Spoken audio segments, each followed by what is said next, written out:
Selamat pagi, Shalom. Yang berkhotbah saya, nanti Colin yang akan terjemahkan. Bukan. Jadi beberapa bulan yang lalu saya dapat messenger dari Sarah, ya, bahwa dia dengan suaminya Colin Haley ini akan datang ke Indonesia. Wah, kami sangat senang. Ya, Sarah tanya-tanya tempat-tempat mana yang akan bisa atau jadi ladang penginjilan. Lalu saya lihat beberapa tempat, ya, dan kemudian Sarah bilang, kalau Tuhan izinkan, bulan Februari kami akan datang. Oh, bagus, berarti masih tahun depan, waktu tahun 2024, ya. Oke. Tapi yang surprise, kejutan adalah saya tidak menduga kalau Julie dengan Martin juga datang bersama-sama dengan mereka. Jadi pada hari ini ada keluarga Johnson, ya, datang, dan juga dengan Colin Haley. Dan Colin ini yang akan membawakan firman Tuhan. Oke. Ya, perkenalkan dulu.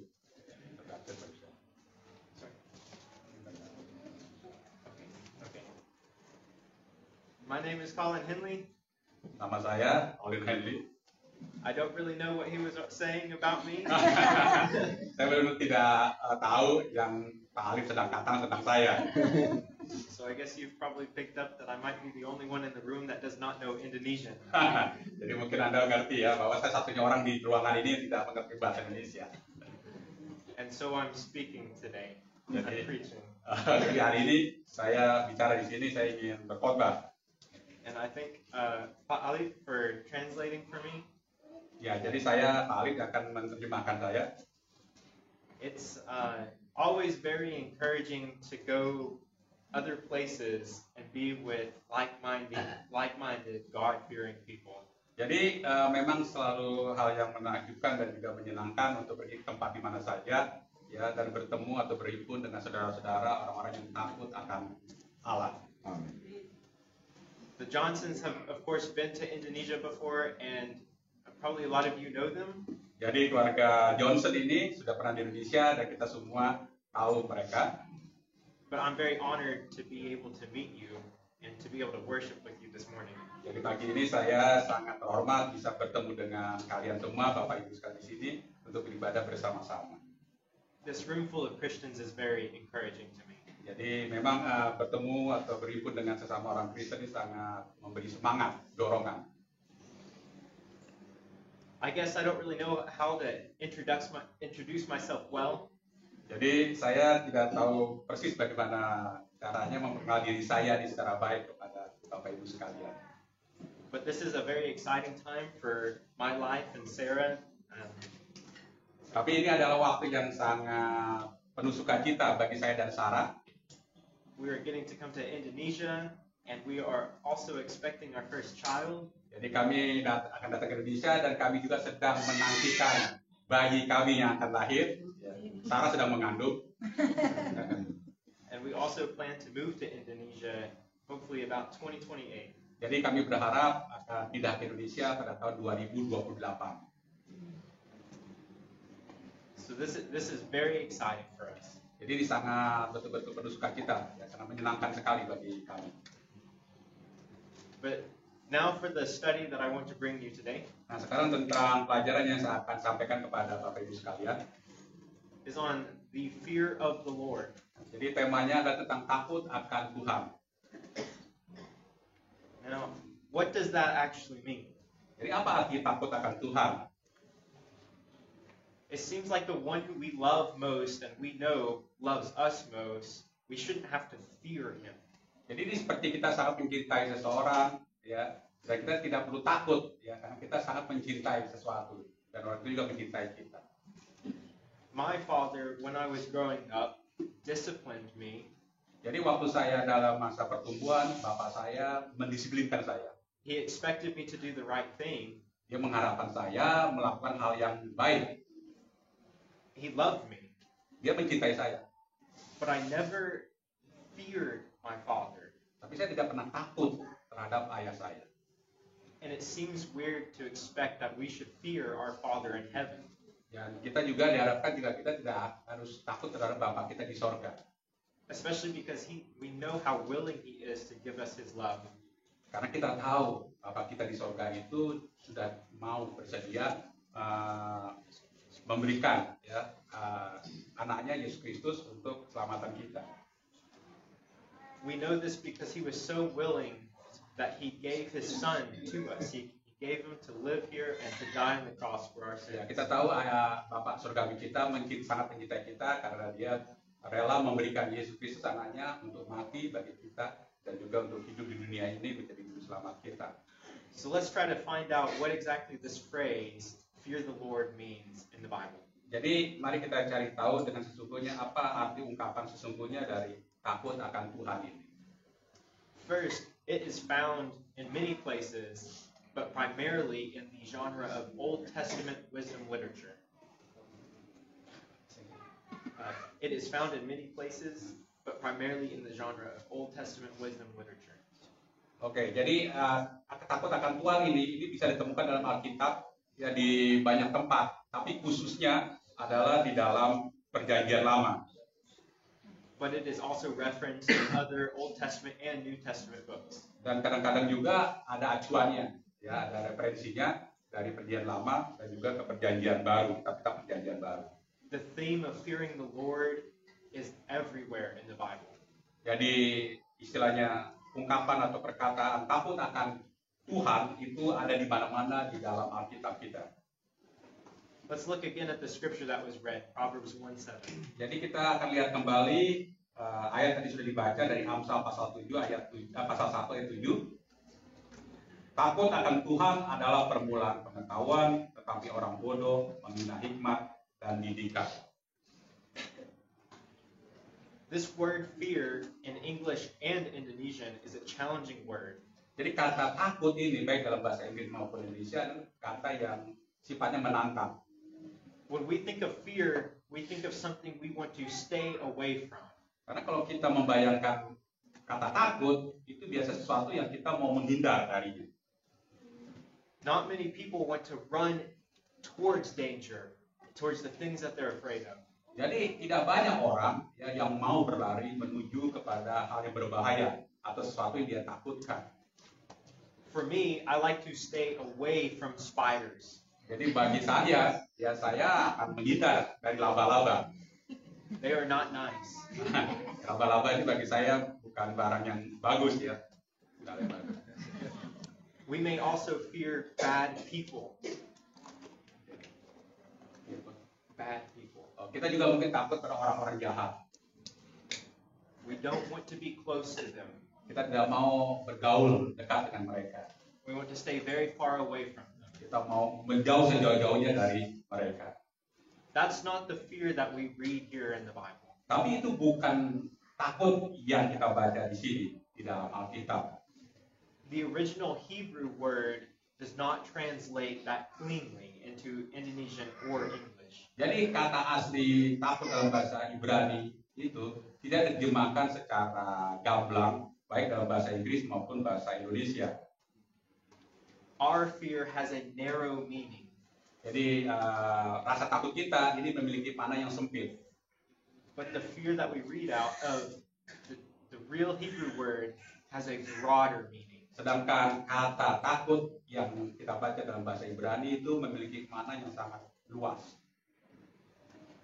It also has built into it the meaning of reverence. Jadi di dalam kata itu juga terkandung makna sikap hormat atau takzim. That means that we are brought closer to God. Jadi itu artinya kita dibawa lebih dekat kepada Allah. It means that we respect and honor God. Artinya kita menghormati dan juga meninggikan Allah. That's very different from the fear that we're used to. Jadi itu sangat berbeda dari rasa takut yang biasa kita rasakan. The fear that we're used to, who would fear God in that way? Who would fear God in the way that we're used to? Jadi siapa yang akan takut akan Allah dengan perasaan takut yang biasa kita miliki? Tentu kita tidak akan punya rasa takut kepada Allah seperti itu. Rasa takut kita terhadap seseorang itu beda dengan rasa takut kita kepada Allah itu. Only those who are lost and sinners. Jadi hanya only those who are lost, those who are sinners. Oke, jadi hanya orang sesat dan pendosa ya yang takut. But why should a faithful Christian fear the Lord? Jadi mengapa orang Kristen yang setia harus takut akan Tuhan? Well, this phrase is found more than just the one time in the book of Proverbs. Jadi frasa ini, ungkapan ini lebih dari satu kali kita temukan di dalam Alkitab. Let's look at some of the other examples. Coba kita lihat untuk contoh-contoh lainnya. Chapter 9, verse 10. Amsal 9 ayat 10. Permulaan hikmat adalah takut akan Tuhan dan mengenal yang Maha Kudus adalah pengertian. Also, chapter 14, verse 27. Juga Amsal 14 ayat 27. Takut akan Tuhan adalah sumber kehidupan sehingga orang terhindar dari jerat maut. And lastly, Yang terakhir, 15, verses 31 to 33. Amsal 15, 31 sampai 33. Orang yang mengarahkan telinga kepada teguran yang membawa kepada kehidupan akan tinggal di tengah-tengah orang bijak. Siapa mengabaikan didikan membuang dirinya sendiri, tetapi siapa mendengarkan teguran memperoleh akal budi. Ayat 33, takut akan Tuhan adalah didikan yang mendatangkan hikmat dan kerendahan hati mendahului kehormatan. So here we see Jadi di sini kita lihat, that the fear of the Lord is the beginning of knowledge. jadi takut akan Tuhan adalah awal pengetahuan. That knowledge of the Holy One is insight. Jadi pengetahuan tentang yang Maha Kudus itu ada di dalam rasa takut itu. That fear of the Lord is the fountain of life. Jadi takut akan Tuhan itu adalah sumber kehidupan. That one may turn away from the snares of death. Jadi dengan takut akan Tuhan, orang bisa lepas atau keluar dari jerat maut, That is sinful living and wickedness. yaitu kehidupan dalam penuh dosa atau kejahatan. And that the fear of the Lord is instruction and wisdom. Jadi takut akan Tuhan itu artinya kita mengikuti perintah dan juga hikmat. And this is of utmost importance for us humbling ourselves, Jadi ini sangat penting bagi kita untuk kita merendahkan diri kita. which is important for us to be honorable. Jadi penting juga bagi kita untuk menjadi orang Kristen yang terhormat. So how does this fear of the Lord change us, who we are? Jadi bagaimana sikap takut akan Tuhan ini merubah diri kita? It changes three things in us. Jadi ada 3 hal yang dirubah dalam takut akan Tuhan dalam diri kita. First, it changes our understanding of God. Jadi yang pertama merubah pengertian kita tentang Allah. We see so often people living their lives not aware of God. Jadi kita sering melihat orang menjalani kehidupannya tanpa menyadari atau memahami tentang Allah. Their actions do not reflect God, Tindakan mereka tidak merefleksikan atau mencerminkan Allah. and they are not representing Him. Dan hidup mereka tidak mewakili Dia. These are people who do not fear God. Ini orang-orang ini adalah orang yang tidak takut akan Allah. When we understand who God is, Kalau kita memahami siapa Allah itu sesungguhnya, how He loved us, bagaimana Ia mengasihi kita, how He gives us everything that we need, bagaimana Dia menyediakan segala sesuatu yang kita butuhkan, it changes the way we live. itu merubah cara hidup kita. Secondly, Kedua, it changes our understanding of the creation. itu merubah pengertian kita tentang penciptaan.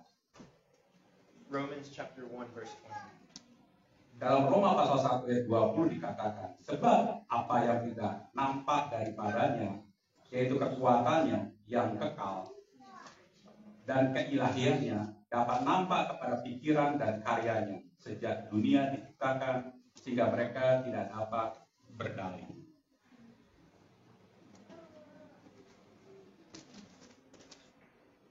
Here we can see Di sini kita bisa lihat that the creation itself represents God. Penciptaan itu sendiri mencerminkan Allah. God made it in a way that it points back to Him. Jadi Allah menciptakan dunia ini sedemikian rupa sehingga itu bisa berbalik atau mengarah kepada Dia kembali. And there is no excuse for us to not believe in and have faith in God. Jadi tidak ada dalih bagi kita untuk tidak percaya atau beriman kepada Allah. Because even the creation around us Karena shows us. Karena bahkan ciptaan di sekeliling kita itu menunjukkan kepada kita tentang adanya Allah. Thirdly, Yang ketiga, it changes our view of ourselves. itu merubah pandangan kita tentang diri kita sendiri. There are two things that God wants us to know about ourselves. Ada dua hal yang Allah inginkan dari kita untuk kita ketahui tentang diri kita. Who we are and what God has done for us. Siapa diri kita dan apa yang Allah sudah lakukan untuk kita. To better understand this, I want to look at Job's life a little bit. Untuk memahami hal ini, ya, saya ingin kita melihat kehidupan Ayub. We know that Job was a righteous man. Kita tahu Ayub adalah orang yang saleh. We know that he was hand-selected by God. He was hand-selected by God. Oh iya, dia kena semacam tulah. Ya. And that he was very faithful. Dan dia sangat setia. But when these things started happening to him, Ketika semua ini mulai terjadi atau menimpa dia, when his earthly blessings were taken away from him, ketika berkat-berkat jasmaninya itu diambil dari dia, he questioned God. Ayub mempertanyakan Allah. If I was in his shoes, Kalau saya seperti Ayub, I probably would be doing the same thing. mungkin saya juga melakukan hal yang sama. It hurts to have anything taken away from you. Memang sangat melukai kita atau sangat sakit ya kalau sesuatu kita miliki diambil. Even if it's your earthly possessions. Bahkan meskipun itu adalah harta duniawi. But and we see that it hurt Job as well. Tetapi We see that it hurt Job as well. ya, jadi kita melihat juga itu juga melukai Ayub. And he questioned God, why is all of this happening to him? Ayub mempertanyakan Allah, mengapa semua ini terjadi dan menimpa dia? What wrong did he do? Kesalahan apa yang sudah dia lakukan? We see in Job chapter 38, Kita lihat di dalam kitab Ayub pasal 38. in verses 2 and 4, that God explains. Dalam ayat 2, You don't read this one, I'll just explain that in verses 2 and 4, God explains that Job does not have the wisdom or knowledge Oke, dalam Ayub tadi ayat 2 dan 4, Allah mengatakan bahwa Ayub tidak memiliki pengetahuan to govern the world. untuk mengatur dunianya. I'm not sure that any government in the world has ever been perfect. Saya tidak yakin di dunia ini ada pemerintahan yang bisa sempurna dalam mengatur negaranya. There is no man on this earth that can govern well. Jadi tidak ada orang di dunia ini yang bisa mengatur atau memerintah dengan baik Like God. seperti Allah. Because we cannot understand in the way that God understands. Karena kita tidak bisa memahami sebagaimana Allah memahami sesuatu. And we cannot see all the things that God can see. Jadi kita tidak bisa melihat segala sesuatu seperti Allah melihat. And God makes this clear to Job. Dan Allah membuat hal ini jelas kepada Ayub. The answer was, Jawaban Allah adalah, how can you know the things that are happening to you is something that you've done wrong?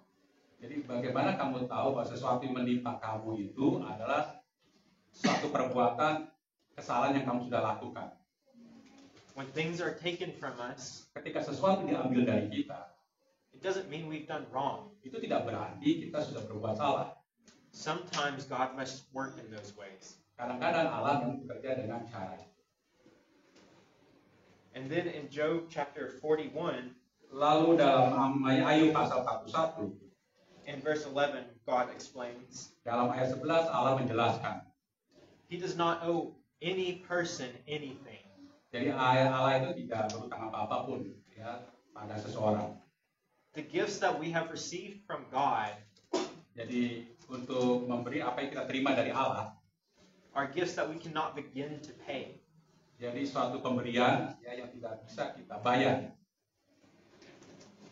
And so then we see Job's response in Job 42, 1 through 6. Lalu kita bisa melihat jawaban Ayub dalam Ayub pasal 42 ayat 1 sampai 6. We read that. Oke. Maka jawab Ayub kepada Tuhan, aku tahu bahwa Engkau sanggup melakukan segala sesuatu, dan tidak ada rencanamu yang gagal. Firman-Mu, siapakah dia yang menyelubungi keputusan tanpa pengetahuan? Itulah sebabnya tanpa pengertian aku telah bercerita tentang hal-hal yang sangat ajaib bagiku dan yang tidak ku ketahui. Firman-Mu, dengarlah, maka akulah yang akan berfirman. Aku akan menanyai engkau, supaya engkau memberitahu aku. Hanya dari kata orang saja aku mendengar tentang engkau. Tetapi sekarang mataku sendiri memandang engkau. Ayat 26. Oleh sebab itu, aku mencabut, ayat 6. Aku mencabut perkataanku dan dengan menyesal aku duduk dalam debu dan abu. We see in verse 3 Dalam ayat 3 kita lihat, that Job confesses that he did not understand, jadi Ayub mengakui bahwa dia tidak paham. which means he now understands something he did not before. Jadi itu artinya sekarang dia tahu apa yang dia tidak tahu sebelumnya. In Job chapter 1, verse 1, we see that Job is a blameless man. Jadi dalam Ayub pasal 1 ayat 1, ya kita lihat Ayub adalah orang yang tidak bercela. And that he feared God and turned away from evil. Dia orang yang takut akan Tuhan dan menjauhi kejahatan. And in chapter 42, Dan di pasal 42, we see that Job's fear of the Lord kita lihat Ayub takut akan Tuhan. becomes deeper. Perasaan takutnya itu semakin dalam.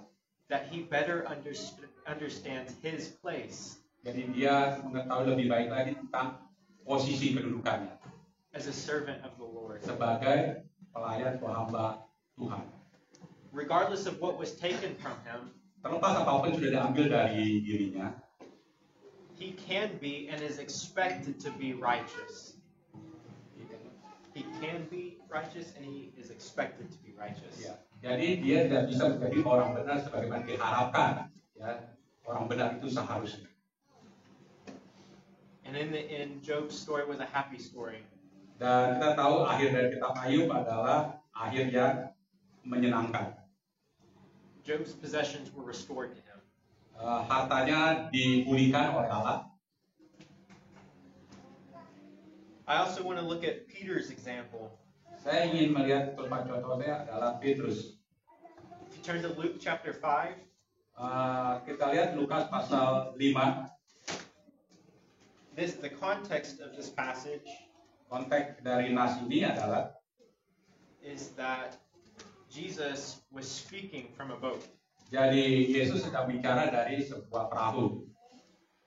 And the fishermen of two boats were unsuccessful that day. Dan pada saat itu dua nelayan ya, dari dua bot itu sedang tidak berhasil menangkap ikan. We know they hadn't caught many fish. Kita tahu mereka sama sekali belum bisa menangkap seekor ikan pun. And the Lord instructed them to cast the nets on the other side of the boat. Dan Tuhan kemudian memerintahkan mereka untuk menebar jala di sisi lain dari perahu itu. And in that brief moment, they caught more fish than both boats could handle. Dan dalam sesaat saja kemudian mereka bisa menangkap ikan. Begitu banyaknya tidak bisa tertampung oleh dua perahu itu. When we think about this miracle, it sounds really cool. Kalau kita melihat atau membayangkan mujizat ini kelihatannya sangat hebat sekali. They were very successful in their work in a brief moment. Jadi mereka bisa begitu sangat berhasil hanya dalam sesaat. But when I look at Peter's response, Tetapi ketika saya melihat respon Petrus, I know just how significant this was to them. jadi mereka menganggap betapa sangat luar biasanya peristiwa itu bagi mereka. Can you read Luke 5:8-10? Oke, kita baca dari Lukas 5 ayat 8 sampai 10. Ketika Simon Petrus melihat hal itu, ia pun tersungkur di depan Yesus dan berkata, "Tuhan, pergilah daripadaku, karena aku ini orang berdosa." Sebab ia dan semua orang yang bersama-sama dengan dia takjub oleh karena banyaknya ikan yang mereka tangkap. Ayat 10. Demikian juga Yakobus dan Yohanes, anak-anak Zebedius, yang menjadi teman Simon. Kata Yesus pada Simon, "Jangan takut. Mulai dari sekarang aku akan menjala manusia."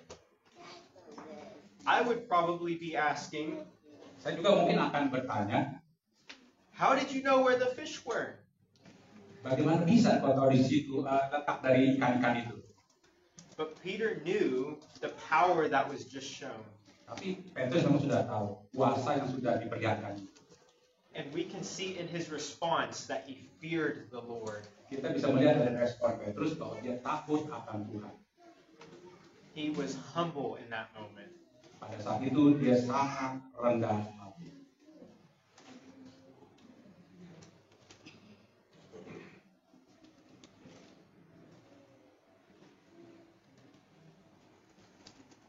Later on in Peter's life, Belakangan dalam kehidupan Petrus, which we can find in Matthew chapter 14, yang bisa kita temukan dalam Matius pasal 14, the Lord appeared walking on water.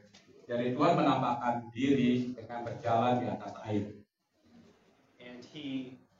And Peter asked if it was the Lord to allow him to walk out to him. Dan Petrus bertanya apakah itu Tuhan, dan jika iya, yang membolehkan dia untuk berjalan menghampiri Tuhan yang sedang berjalan di atas air itu.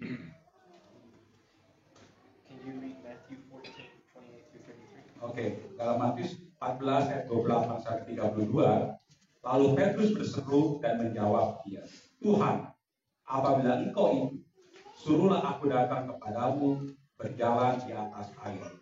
Kata Yesus, "Datanglah." Maka Petrus turun dari perahu dan berjalan di atas air mendapatkan Yesus. Ayat 30. Tetapi ketika dirasanya tiupan angin, takutlah ia dan mulai tenggelam, lalu berteriak, "Tuhan, tolonglah aku." Segera Yesus mengulurkan tangannya, memegang dia dan berkata, "Hai orang yang kurang percaya, mengapa engkau bimbang?" Ayat 32. Lalu mereka naik ke perahu dan angin pun reda. Dan orang-orang yang ada di perahu menyembah dia, katanya, "Sesungguhnya engkau anak Allah." This miracle seems more significant than the previous miracle. Jadi mujizat ini ya bisa terlihat jauh lebih penting, ya, lebih bermakna daripada sebelumnya. And the same man who feared the Lord in the first miracle Jadi orang yang sama yang takut akan Tuhan dalam mujizat yang pertama, no longer feared the Lord as much in this miracle. jadi dalam mujizat ini mereka tidak sebegitu takut kepada Tuhan dibandingkan sebelumnya. He feared the water and the storm more. Mereka dalam hal ini Petrus lebih takut air dan juga badai itu sendiri. I would think Saya akan berpikir atau mengira, if I watch someone catch a lot of fish, jadi kalau saya lihat ada banyak ikan yang ditangkap, I would be very impressed. saya akan sangat terkesan. But if I saw someone walking on water, Tapi kalau saya melihat ada orang berjalan di atas air, I would honor that person much more. saya akan lebih menghormati orang itu. The power seems much greater. Karena kuasanya itu jauh lebih besar dibandingkan yang pertama kali.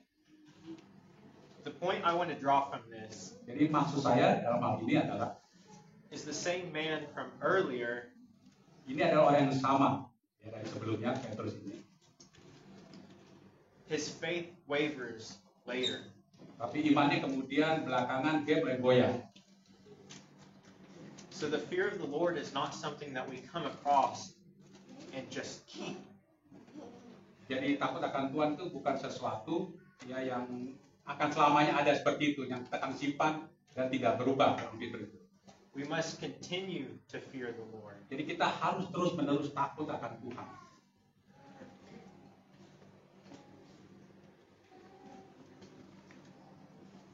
So what does this mean for us in our lives? Jadi apa artinya itu takut akan Tuhan bagi kita dan kehidupan kita? What do we do with the fear of the Lord that we have? Apa yang kita lakukan dengan takut akan Tuhan yang kita miliki?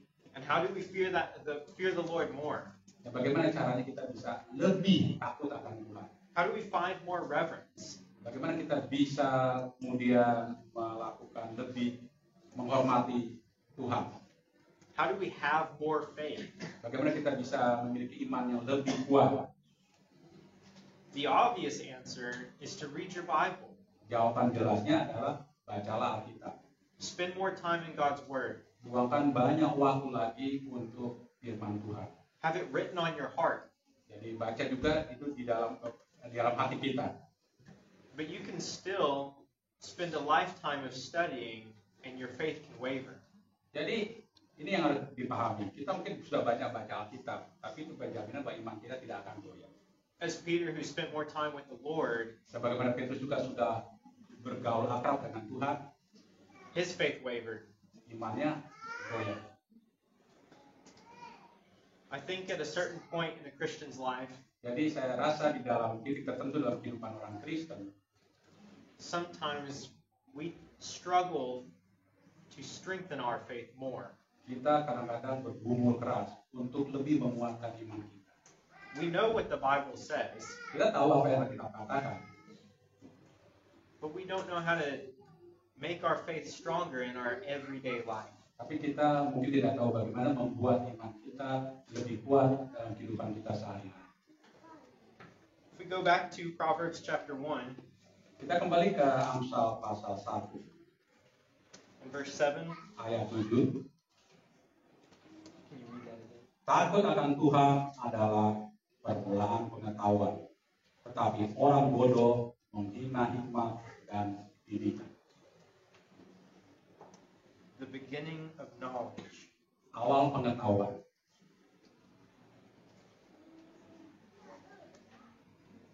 Us Christians spend time evangelizing Sebagai orang Kristen kita meluangkan waktu untuk menginjil and doing benevolent works, dan melakukan kebajikan, loving those around us, mengasihi orang-orang sekitar kita, reading our Bibles. membaca Alkitab.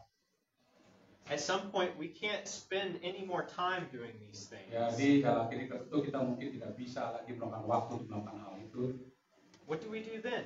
Lalu apa yang kita lakukan? The fear of the Lord does not give you more time to do more Christian deeds. Jadi takut akan Tuhan tidak memberi kita lebih banyak waktu lagi untuk melakukan apa yang kita lakukan.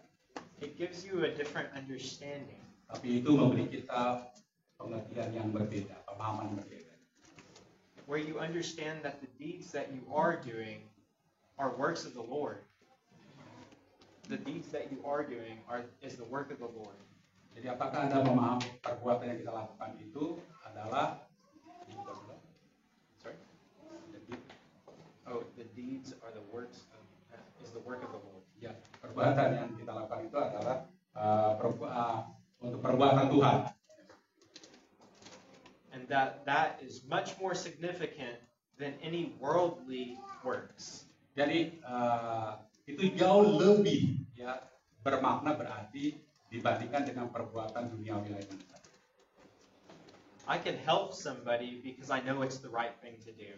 Saya bisa menolong seseorang karena itu hal yang benar harus dilakukan. Because I know that it will comfort them in this world. Karena itu akan menghibur ya di dunia ini. But a person who fears the Lord Tetapi orang yang takut akan Tuhan, understands that they are representing the Lord. bahwa memahami bahwa dia mewakili Tuhan.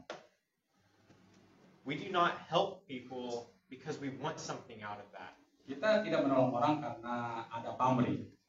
We want to help them so that it can help them. Jadi kita mau menolong dia karena kita menolong dia. And the one way that really helps someone is the eternal service to them.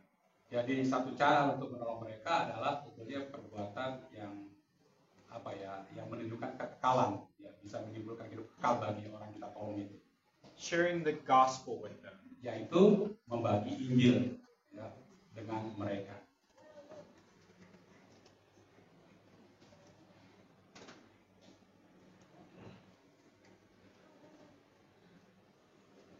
So when we want to deepen our faith, jadi kalau kita ingin memperdalam iman kita, and we don't know what to do, dan kita tidak tahu apa yang kita lakukan, perhaps it's not the actions that need to change. mungkin yang harus dirubah bukan tindakan.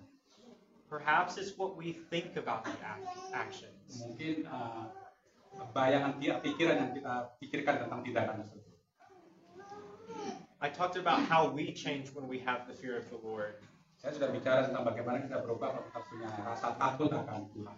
It changes the way that we understand God, Itu merubah cara kita memahami Allah, the creation, penciptaan, and ourselves. dan juga diri kita. When we have the fear of the Lord, Ketika kita punya rasa takut akan Tuhan, it is impossible to be selfish. itu mustahil kita akan bersikap egois. We have to give ourselves over to the Lord Kita harus menyerahkan diri kita kepada Tuhan and live for Him. dan hidup untuk Dia. I want to thank you for allowing me to come before you and bringing this study. Saya ingin berterima kasih kepada Bapak Ibu sekalian karena sudah membolehkan saya untuk menyampaikan pelajaran ini.